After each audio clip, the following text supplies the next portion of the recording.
as a dad who loves his kids unconditionally, and that's never changed. And even though I haven't spoken to my daughter in years, the hardest part for me is I don't have any way to keep track of her. Like, she's not on social media a lot. I don't have her new number. So I find myself Googling her name and trying to find images of her and then saving them to my phone. I found a couple, she was at summer school, not summer school, like, wasn't doing well. She's killing it as far as grades go. Summer school is for like an internship or something.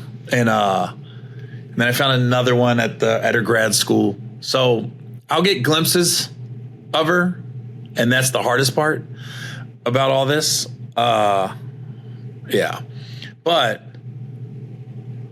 I was watching David Goggins, who's, the Navy SEAL, run 100 miles, broke the pull-up record. It's just, the guy's just an amazing athlete, very motivating.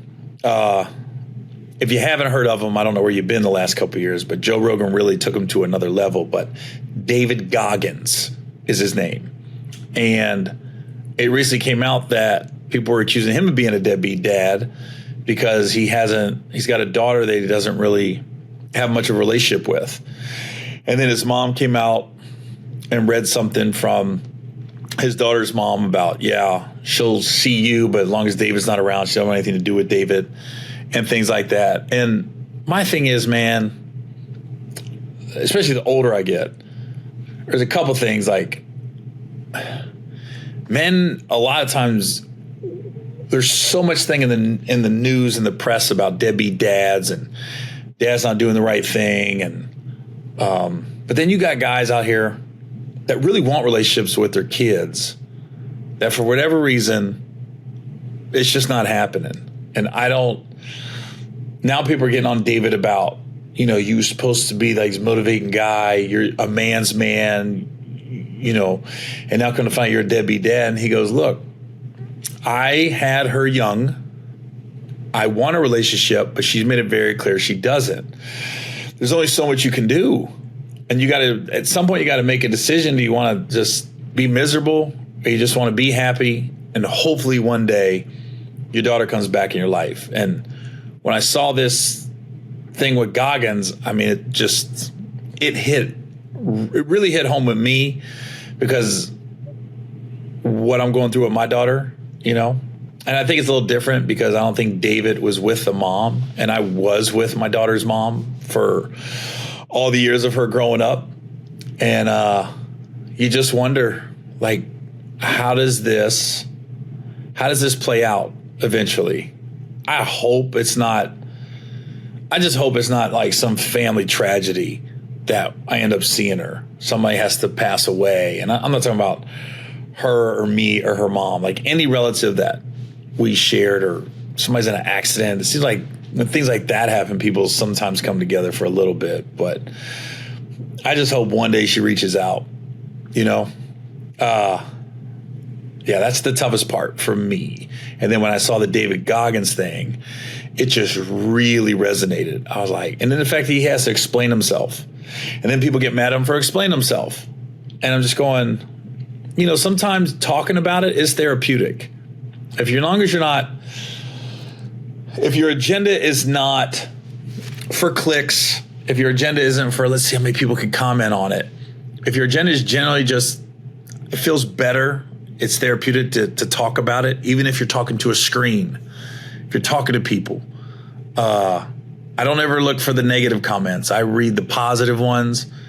It is comforting to know you're not alone. There's our people out there. Now, I got guys that reach out all the time, and I'll just speak for guys and not women on this. I'm just talking to dads. When they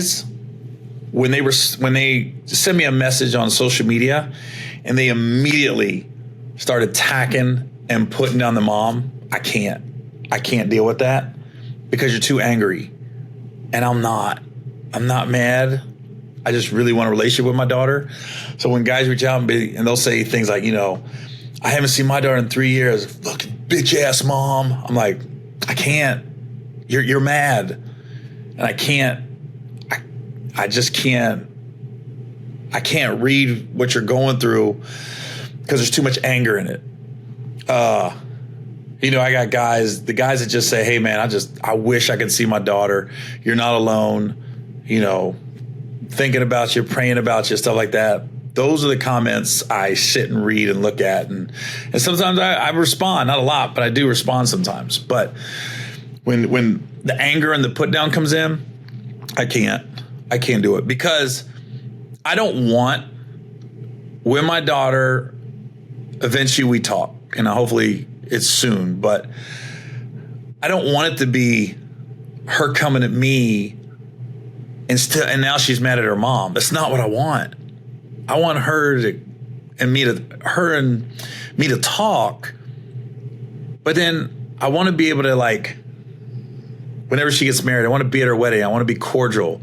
I want to have a friendly relationship with my ex, her mom. I want to get to the point where we're just laughing about the craziness of the divorce. Because I generally do want her mom to be happy. I want her to meet somebody. I want her to, just be happy. That's all I want out of this. I don't want it to be, well, yeah, I never knew this. Mom told me this. I didn't know this. I don't want any of that. I just want her to reach out, us to talk, clear the air, and has nothing to do with her mom at all. This is about me and her. So, yeah. And all of them, all my kids, my oldest son, and Emilio, him also. So it's just, that's what I want. So the David Goggins thing, with people calling him a deadbeat, and then he's like, I didn't bring it up because I didn't feel it was necessary, and probably didn't bring it up because it hurts. But when he started talking about it, I go, oh, I know exactly where he's coming from. And it gets to a point where, like, your kids are so mad and you just want to get past the anger stage. And how do you get past it? I don't know. So yeah, the David Goggins thing was, I watched it, and it just got me thinking about everything. And it definitely made me realize I don't want anybody to be mad at anybody. I mean, I want to be able to, like, I got these two twins. I want my daughter to meet her little brothers. I'd like to spend some holidays with her, not all of them. I know she's going to be divided, but it'd be nice to spend, I don't care which holiday, St. Patrick's Day, Halloween, I could care less, as long as it'd be nice to spend a holiday with her. And I just want to know how she's doing. That's all.